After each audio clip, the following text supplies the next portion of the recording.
leaving behind a lifetime. 36 years of prosecution is a lifetime. State Prosecutor Gerrie Nel quits the NPA to join a private prosecutions unit at Afriforum. Thousands of jobs lost in the poultry industry as local producers suffer at the hands of foreign dumping. Hello and welcome to it. You're watching eNews Direct. I'm Tutuzile Ramela. And I'm Sandy Legangose. Good evening. To comment on any of our stories, you can find us on Twitter and Facebook. That's at eNews Direct. And tonight our hashtags are Gerrie Nel, sugar tax, and RIP Lulikyamach. Advocate Gerrie Nel says there's a perception of selective prosecution at the National Prosecuting Authority.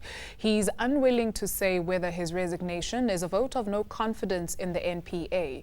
Nel joins a private prosecutions unit group, Afriforum.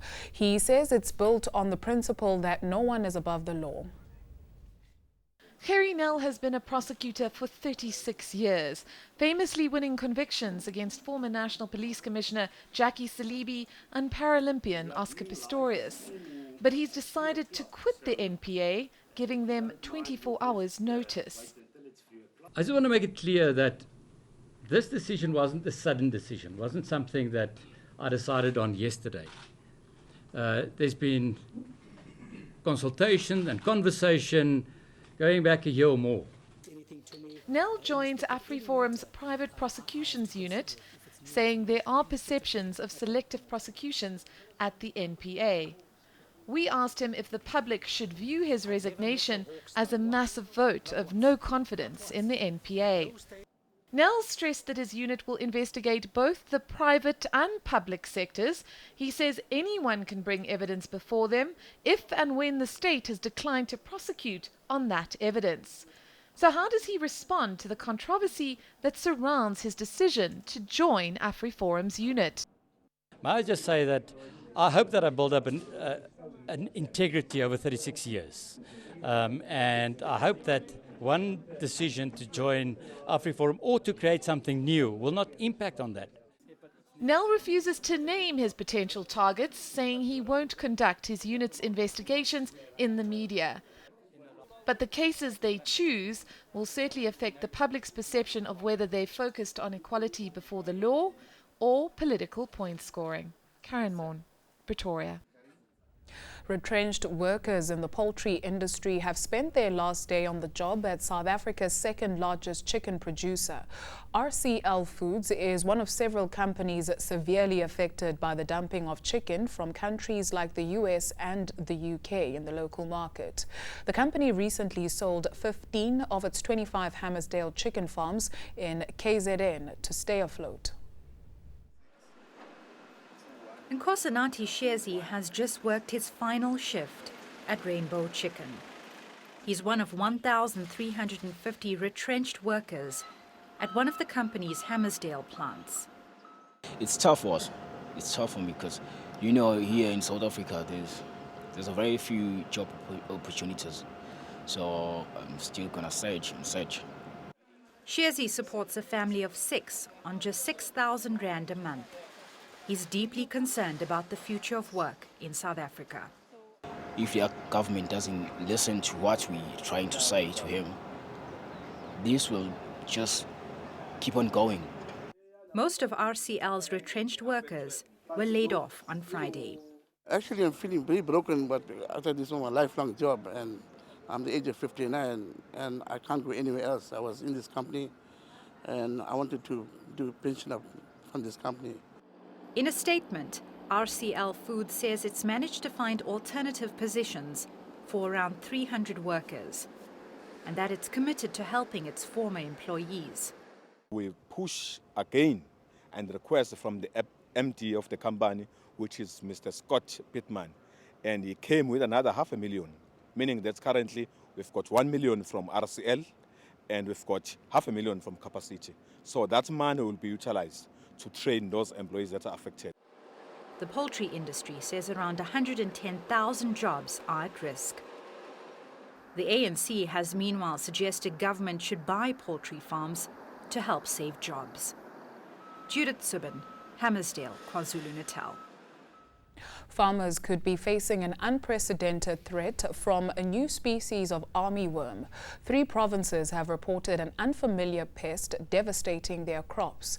A working committee is awaiting the results of genetic tests to confirm its identity. It would be their first visit to South Africa, but no one wants them here. Farmers in Limpopo, the Northwestern Free State provinces have reported an unknown worm ravaging their crops. The Department of Agriculture has met with industry players to come up with an action plan. If this is fall armyworm, it is new to our shores. We know very little about it. We are relying on literature. Our scientists are looking into the life cycle of this particular pest. We know it's quite devastating. There are 31 different species of armyworm. They're often identified through visual and genetic tests. But one expert is willing to stake his reputation to confirm the arrival of the new pest. To me, it's confirmation that this is the fall armyworm because everything points to it. Now, we will get the cherry on the cake once they got the genetics sorted out, but I've got no doubt this is the fall armyworm.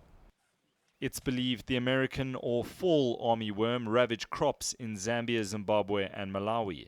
Last year, a crippling drought forced South Africa to import over 1 million tons of maize, and struggling farmers can ill afford another setback. It caught us totally pants down. We heard about this in Nigeria 2 years ago. We heard about this in Zambia and other SADC countries last year, but no one was expecting this to break out. A working committee comprising of government, industry and scientists are running genetic tests. They're hoping to have firm confirmation by the end of the week. Mike Lappel, Pretoria. Meanwhile, farmers in 3 provinces are preparing to battle a possible armyworm invasion. The insects have been ravaging our northern neighbors for months now. Armyworms tend to occur during the rainy season, especially after periods of prolonged drought. Large infestations have already occurred in Zambia, Zimbabwe and Malawi.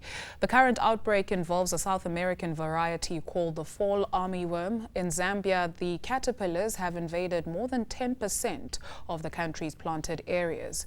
The outbreak threatens food supply across southern Africa, which is still trying to recover from a severe drought.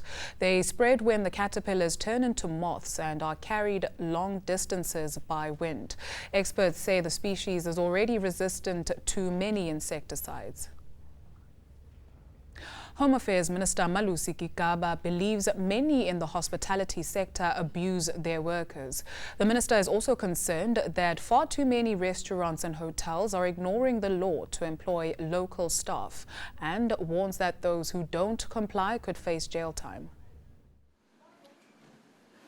A beautiful meal, often masking a disturbing reality. Home Affairs Minister Malusi Gigaba says it's time to take action against widespread exploitation in the hospitality industry. There are immigrants who are victims of this modern-day slavery. There are sectors where they are particularly employed in order to lower the wages and conditions of labor. In some instances, just on the eve of payment, they are fired because they can't go report the matter to the police because they will then be arrested. All too often, South Africans are excluded. He's partnered with restaurants, hotels, B&Bs and resorts to curb the tendency. The hospitality watchdog and restaurant associations admit they've been caught napping. But it is something that we had never discussed. And us as an industry, we have heard about it, but, I would agree with you that it's not something that we have taken a huge interest on to do research and to go out there on the ground. Gigaba aims to give South Africans a fair chance to get work. The trend of employing immigrants over South Africans isn't confined to the hospitality industry. Gigaba says the focus will also be on the construction and mining industries to ensure compliance. These industries will be getting unexpected visits from the department's inspectors. Businesses' failure to comply may result in a fine or criminal prosecution. Leranzo Temba, Pretoria. The Health Ombudsman will be releasing the final report on his investigation on the Life eSetimeni saga. 36 patients died last year after being transferred to various non-governmental organizations when the health department terminated its contract with the facility. An investigation into the circumstances surrounding the deaths was commissioned last year. On Wednesday morning, the Health Ombudsman will finally reveal what went wrong. The moment of truth will finally arrive for the families of the Life eSetimeni patients. Over the last few months, they've shared their stories of pain and loss with the media. They all sought answers on what went wrong after their relatives were moved from psychiatric hospital Life eSetimeni in 2016. For her to die, I don't even know this very moment where she was, where she took her last breath. Hoe kom hulle die care center toegemaak van dis die siek mense se care center? Hoe kom hulle die care center toegemaak? Life eSetimeni had been contracted to the Gauteng government for nearly 40 years. But Health MEC Qedani Mahlangu terminated the contract, citing costs. We're paying too much for the patient. We're paying close to 10,000 rand per patient. And that amount of money, we could not sustain paying that amount of money. 36 died shortly after the transfers. The families wanted Mahlangu fired over her handling of the matter. We have met with the family representatives so many times, and the last week she even offered to meet the representative, but then that did not forthcoming because they said no, they want to come to the office. Do not lie, don't lie. We begged Kandati to meet the families. You never came, they never came. The families have always suspected that there might be more deaths than those on record. Speculation is rife that Wednesday's report will confirm their suspicions. The Gauteng Department of Health has always insisted it can't act before getting the Ombudsman's recommendations, and that time has now come. Sigelo Lwamdingi, Johannesburg. A quick look at world news. Rescue operations continue for 6 people still missing after a Saturday boat accident in Malaysia. Officials say the search area is now being expanded. 3 people died and 22 others were rescued after the boat sank at the weekend. The ill-fated vessel capsized while en route to a popular tourist island. All things sport now. Independent Communications Authority of South Africa says it's yet to hear from the Hawks on its investigation into the SABC. Last year, ICASA laid criminal charges against the public broadcaster. That's after it failed to give proof that it had rescinded its policy to not broadcast protest footage. The body was briefing Parliament's Communications Portfolio Committee, where MPs called on ICASA Commissioner to be more proactive in their investigations. And Judge Mabel Jansen appeared for the first phase of a judicial conduct inquiry that could lead to her impeachment. She's accused of making racist comments on social media. Justice Minister Michael Masuta placed Jansen on special leave after her Facebook posts went viral. In them, she argued that rape was part of black culture. The Judicial Conduct Committee will determine whether her comments are serious enough to warrant a judicial inquiry into her fitness to serve as a judge. And a reminder, if you've missed any of the stories we're tracking for you tonight, you can of course find us on Twitter and Facebook. That's at eNews Direct, or you can head on over to our website. That's enca.com/direct. Your business news and your weather details after this.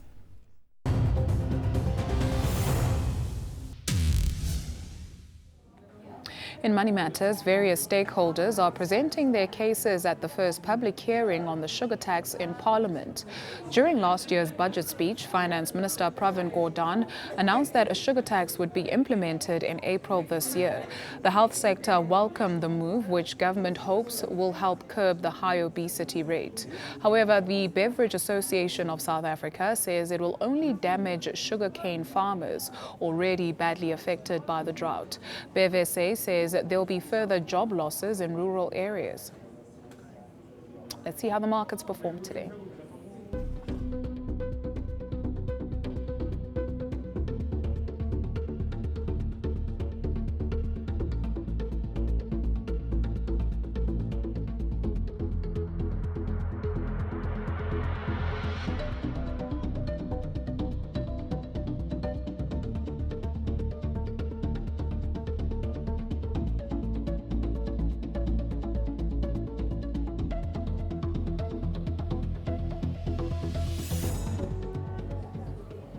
Here's Candice with all your weather details.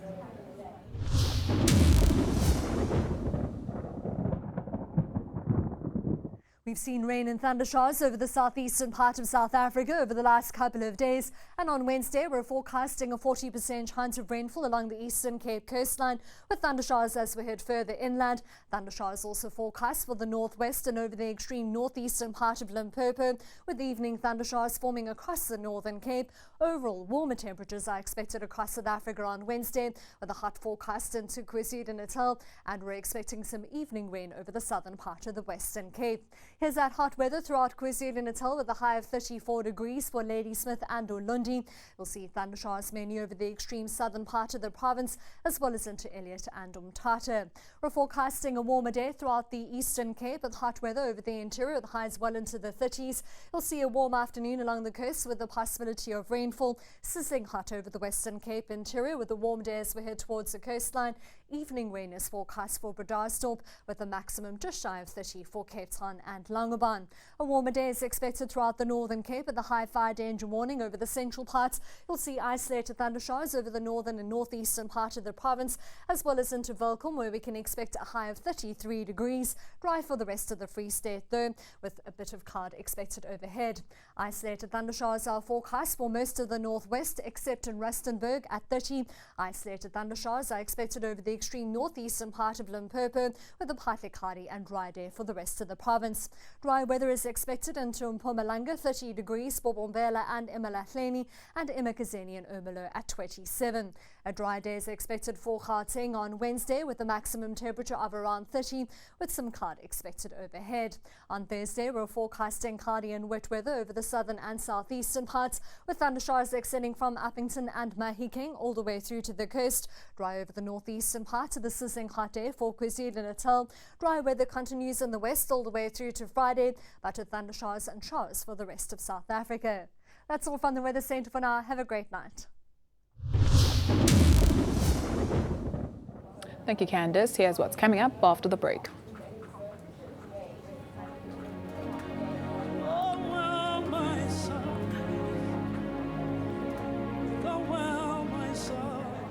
The music fraternity has spent the day remembering Lundi Kyamaga at the Grace Bible Church in Soweto.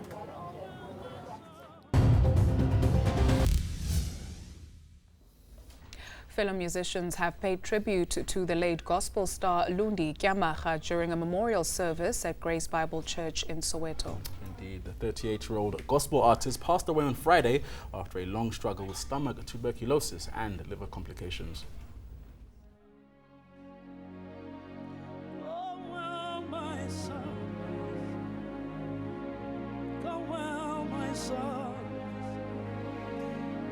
I can't say goodbye. Oh well, my son. Go well, my son. Go well, my son. Ulundi was very kind and caring. He is a boy that was made to believe that he was nothing when he was everything to us. His music lifted us up when we were down. It restored our hopes when we had no hope at all. uRipske wamthatha wathi hayi makazobheka ishapa uzaba yi-backing singer yam ndizambamba apha ekhwapheni ngoku ebhekisha lo mfana siyayiva le nto izongomayo thixo he Ripske akumbambe kakhulu.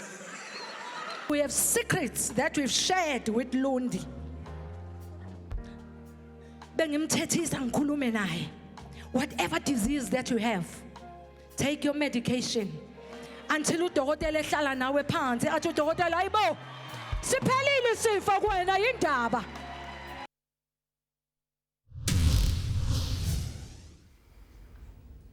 A reminder of your top stories before we say goodbye. I'm leaving behind a lifetime. 36 years of prosecution is a lifetime. State Prosecutor Gerrie Nel quits the NPA to join a private prosecutions unit at Afriforum. Thousands of jobs are lost in the poultry industry as local producers suffer at the hands of foreign dumping.